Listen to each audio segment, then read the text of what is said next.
Hi, welcome to Signal and Control. Um, Today, in week 13, we'll be learning about how to design by frequency response using body plot. So it's mainly on the plotting frequency response, and we have seen previous frequency response items, but this will be directly from textbook from these. So when you have a magnitude of m0 based on the frequency and the phase angle based on the frequency, pretty much you will be able to find out its response with input and the system. So you multiply the magnitude, but you add these phase angles. It is easier to visualize using mechanical system. So you will have spring, a damp, viscous damp, as if you were in a honey and then trying to kind of scoop out the honey, and this will be a mass. So it's a mass spring damp system. Right there in this zero, x equals zero, if you pull, if your force goes this way and spring extends, and then it depends on the distance. Let's say you have mass, and then in terms of sinusoidal input, cosine omega plus a phase difference. And that is, you're also putting a force with mi and a cosine omega t plus phi I. So this is a time dependent. Literally, you can express sinusoidal frequency response in transfer function. So m naught equal the output is mi, the input. And how do you calculate it? That is multiplied by the system and the magnitude of it. The phase are added, and that is your output. So you will end up seeing a sinusoidal frequency response of a waveform.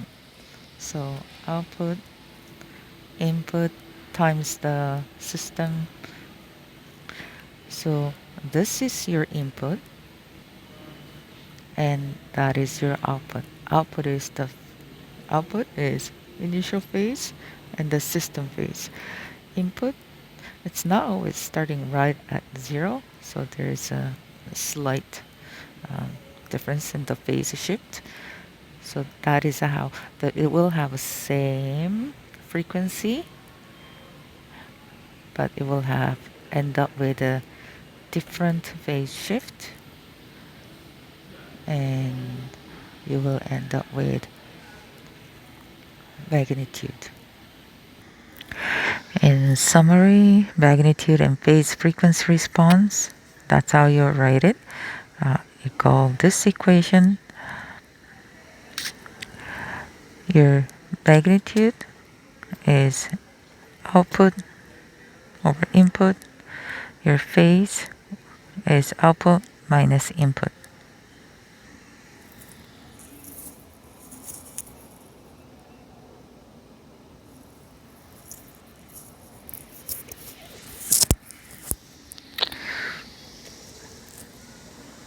There are several ways of expressing it.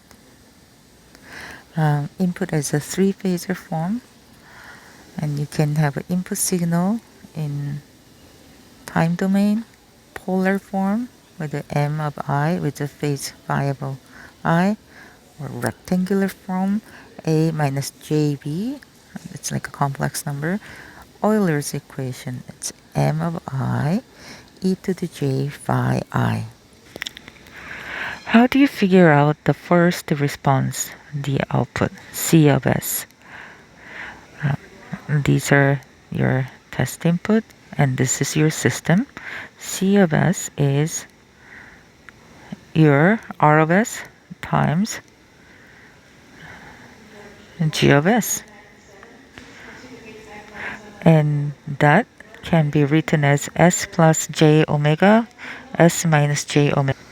You'll end up with the first response in terms of C of S is A S plus B omega, and it was S squared plus omega squared. That was a S plus J minus, multiplied by S minus J times the system.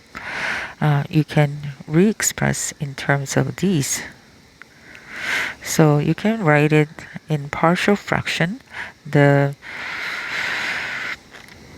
Paul doesn't have to be a real number. Now it's J omegas. And you add partial fraction terms for the rest of G of X. Magnitude of G is a G of J omega absolute value. Phi, phase of G, is angle of G of J omega. So you can kind of express if G of J omega is G of S, where you replace S with, instead of a real number, you're replacing with J omega. So when you continue calculating, the first response will be, this equation will be, when you're looking for K1, where S is minus J omega, K2, when you put S equal plus J omega, you will end up with, when you expand it, you're literally plugging in this into this and this. And you're plugging in this into this and this.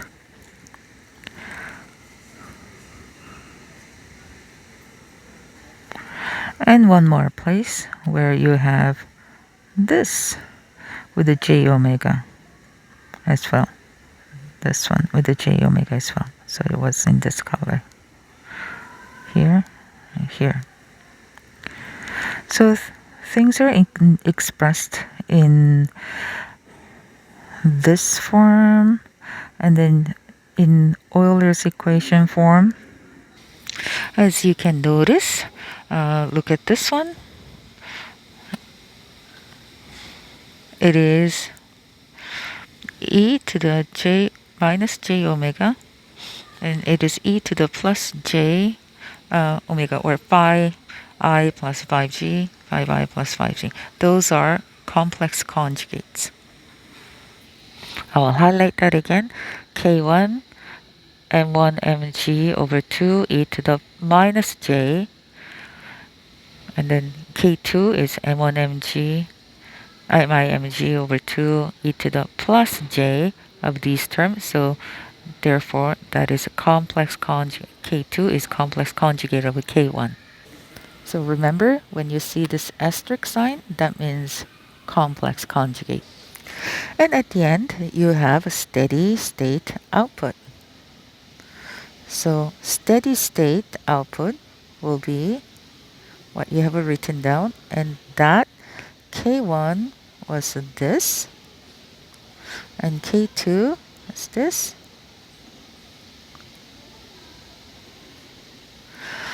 And you can kind of convert it to time domain in this way. Now you will see omega t term.